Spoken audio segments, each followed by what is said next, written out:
Today, we are going to deep dive into 3 branding mistakes that I find business owners make and don't even realize they're making it.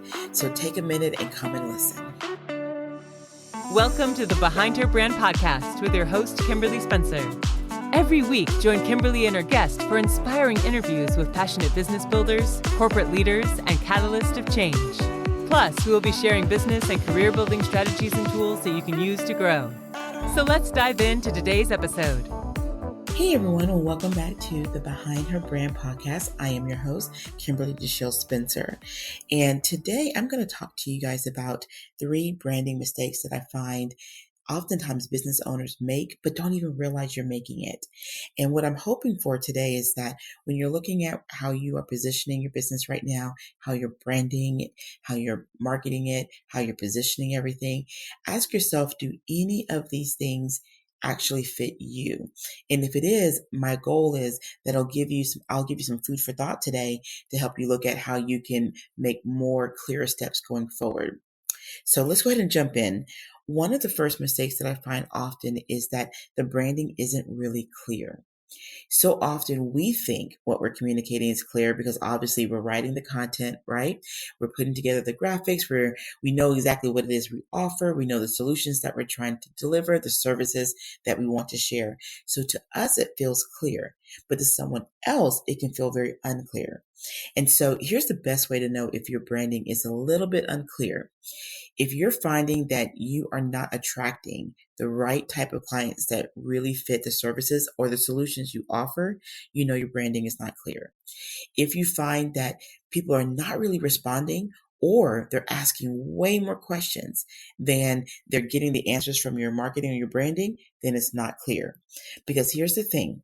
I always challenge people to write your copy, write your marketing, write any pieces of content that you're going to create that represents your business from the standpoint of the objections that people typically come to you with. For example, if you are doing some type of program and people are like, is it going to work? Is it going to cost too much? Is it this? Is it that? Think about every question that is asked and then make sure when you're writing your copy, you're answering those questions before they come to you with them. That way, when they're reading the content, they're not only being engaged and hopefully in what you're writing, but they're also canceling any questions or objections they may have. And it makes them a much more engaged prospect. Okay. So look at your branding and ask yourself if it's clear. Now, here's the thing. Oftentimes I find what's on a website, it does not show up through social media. You got to make sure that if you're going to connect any of your social medias to your business website or to your LinkedIn or to whatever portal you're using for business, that you got to make sure that you're connecting the social medias that speak to your business. Okay. Because here's the thing. If you connect your personal Facebook, your personal Instagram, your personal TikTok to your business pages and people go out to check you out on social media, it will be confusing to them because they're not going to understand why you're talking about baking or family vacations if your content on your website is totally opposite from that. You got to make sure that everything is clear and everything that's connected to each other as it relates to your business is on brand. Okay, that's the first thing. The second thing is not enough diversification in how you're branding and marketing. So here's what I find is, say something worked really, really well for you a few years ago. I find that people keep using that over and over and over and over. Now, you may say, well, Kim, if it worked, what's wrong with using it? I'm not saying it that you shouldn't keep using something that works. What I am going to say, though, is that we're living in a very diversified kind of culture right now. And when I say diversified, I'm not meaning race culture and things of that nature. What I mean is that so many messages are coming to us through different mediums. You have TV, you have email, you have social media, you have all these new video platforms, you have live events, you have print media, you have all these different type of mediums that are out there that are competing with our attention. If you're only using social media or if you're only using your website, then you're not creating enough opportunities for your audience to get to know you. There are some people that absolutely love to read. They love to feel something in their hands. So do you have something potentially in that space? There are some people that absolutely loves audio. So they might, instead of reading a book, they might only do audiobooks. They love podcasts. They love videos that have a lot of interesting sounds to it. Are you appealing to that audience?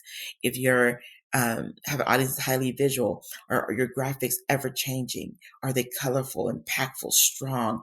Like, that's what I want you to think about when I say diversified marketing in your branding. Because if you're not giving people enough ways to learn about you, and you're not creating enough different visual impact for them to learn from you, you can be hindering how much you can grow.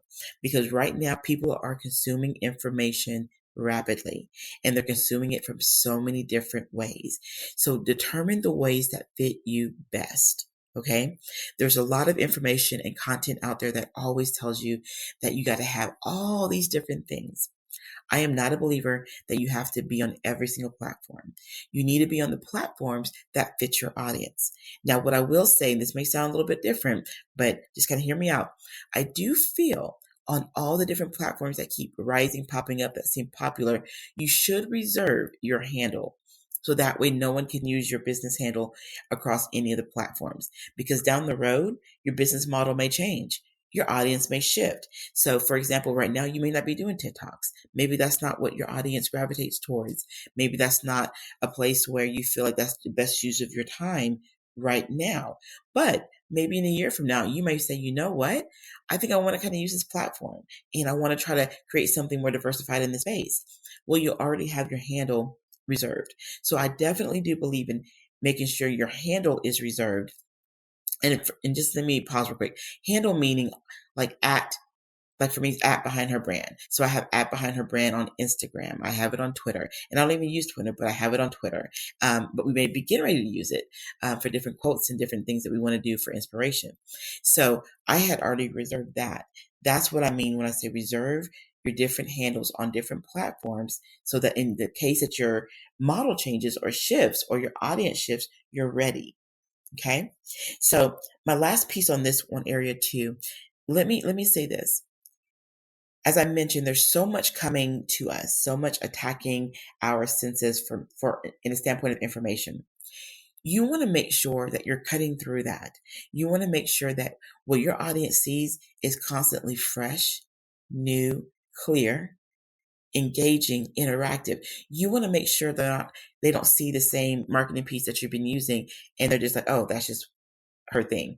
And they dismiss it, although it may be something new in terms of text and information on it. But if it always looks the same, they will dismiss it. Okay. Your eye is what initially buys. Okay. All right.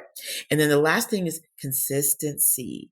Branding consistency is so key. And I find that oftentimes when we get hectic, and trust me, I have fallen into this category too.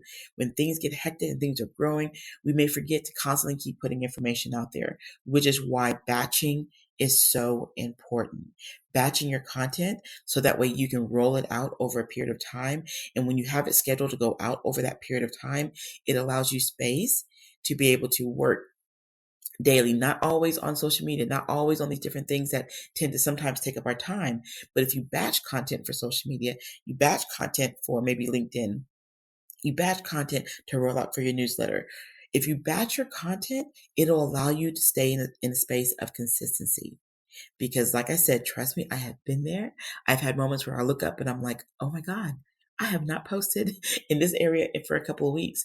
And I know that when I don't do that, it does hinder my growth. It does hinder my possibilities of maybe attracting someone who was looking for what it is that I offer.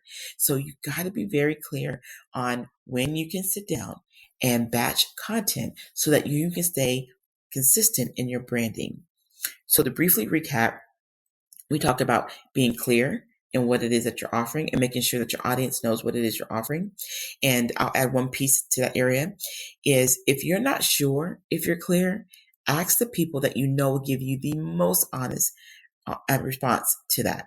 Ask them to look at everything that you have connected to your business, and then ask them, what is it that you think that I do? I did this exercise once with a group of entrepreneurs, and we were doing our mastermind training. And I had them post to ask people, what is it you think I do? And each and every one of them got so many different kind of responses back. But very few of the responses they got back was in the area that they focus on the most. And that told them how their branding was not as effective. Because if the people that is following you are not clear what you do, that is a very big indicator your branding is off, your marketing is off, your messaging is off. Okay.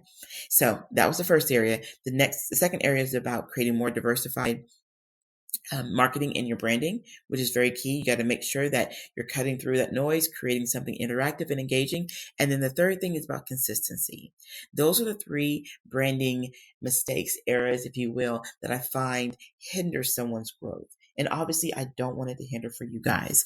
So I want to encourage you to look at these three areas, look at your branding, look at what you're putting out there, and then kind of use this as a very quick checkpoint to see if your branding is off in any of these categories.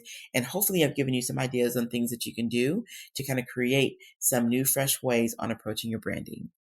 So I want to thank you. I always thank you. And I am so appreciative of the fact that you're following our podcast. We try to give you great information, hopefully that's helpful. We don't try to tie up too much of your time because we know, hey, you're out there building and growing, right? We want to make sure we respect that. But at the same token, I want to make sure that what we're providing you is helpful. So we always love feedback. Feel free to email our team at info@behindherbrand.net and send us any suggestions, content you may want to see featured. This is for you. Okay. Although I'm recording them and we're getting ready to incorporate some amazing guests in our podcast, I want you to know that what you're listening to when you come here matters to me. I want to make sure the content is helpful. I want to make sure that it's allowing you to grow differently in your business. So your feedback is definitely important to us. So feel free to send us your suggestions on topics or things that you would like to hear. You can also visit us on our website at www.behindherbrand.net. You guys go have a great day.